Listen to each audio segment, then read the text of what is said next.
Let's get straight to the point.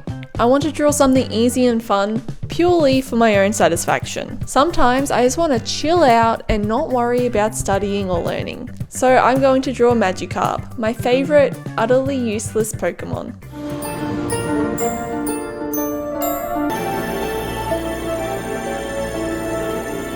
Is Magikarp actually my favourite Pokemon? No. So why Magikarp? I've been studying and drawing a lot of koi, so they're just in my brain at the moment. Let's go. As always, I start with a sketch. Actually, a range of sketches to figure out the right pose and proportions. Sometimes the first sketch is just the best. I knew what I wanted and I went for it.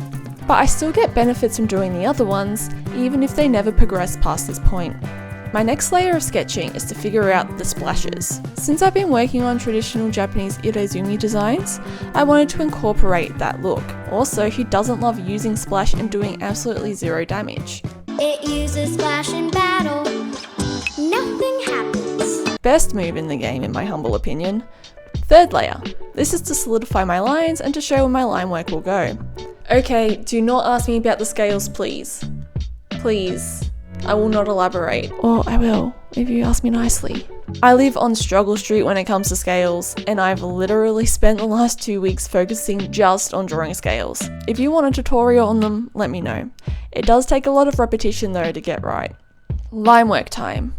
Since I'm doing my lines on tracing paper so I can scan it and print it onto better paper, I need to be careful with smudging. The ink likes to gather and sit on top for a while before drying off, so I need to be mindful of where I am working.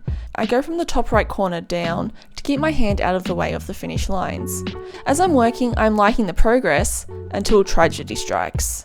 Not only smudging, but because I am working on the left side of my sketchbook, the page is springing back up into my pen, leaving marks where I don't want them.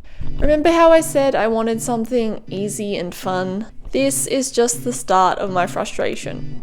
And I don't get frustrated easily. I've decided to restart my lines. I quickly realised that I didn't like the lines as much as the first piece, so I scrapped the second attempt too.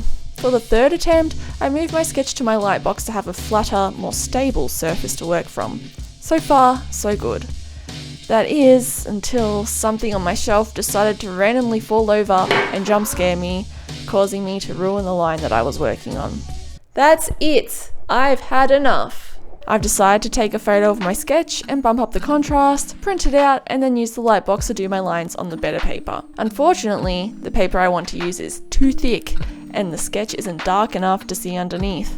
I'm giving up on being 100% traditional with this drawing that was supposed to be fun. I'll do the lines digitally instead, and then print from there. I haven't been doing digital art lately, so it was fun to utilise it for this. It definitely went a lot smoother and quicker than me fighting with the tracing paper. I'm feeling as if everything is back on track. I'm chillin', back in the groove. With the lines finished, I'm feeling excited to colour, but before that, I need to print out the lines. Oh boy, who knew that printing could be such a hassle? Not me.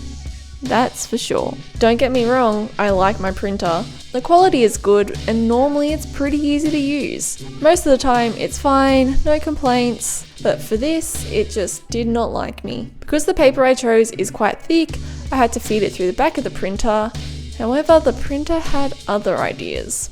It only wanted to use the normal paper tray, so I gave up and put my paper in the bottom. Surprisingly, it went through and printed, but it bent the hell out of the paper. So I went back to the printer, managed to fix the settings, and printed a second, nice and flat, copy of the lines. I gave the first print to Ryan for him to colour for fun, as why not?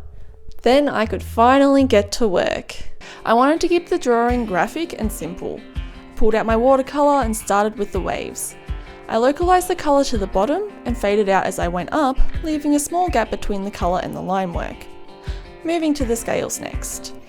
I left a small white gap at the end of each scale and loaded up lots of paint for the ones furthest away. I wanted to have a highlight to imply the form, so I washed out the colour more in those scales. I wanted a nice even highlight all the way down, so I followed the row of scales from the head to the tail. I wasn't sure if I was going to do a lighter head to create more definition between it and the body, but I decided to stay true to the original design and have it be the same colour. Again, I had more colour in the areas that would be more in shadow and washed it out in the brighter areas. Overall, this piece was very quick and fun to colour. Sometimes keeping everything simple is best. I was tempted to add more shadows, but I like the bold look the bright orange has.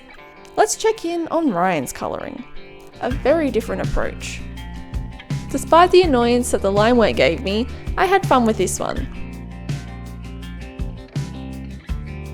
Maybe I'll have to do some more quick little Pokemon drawings in the future.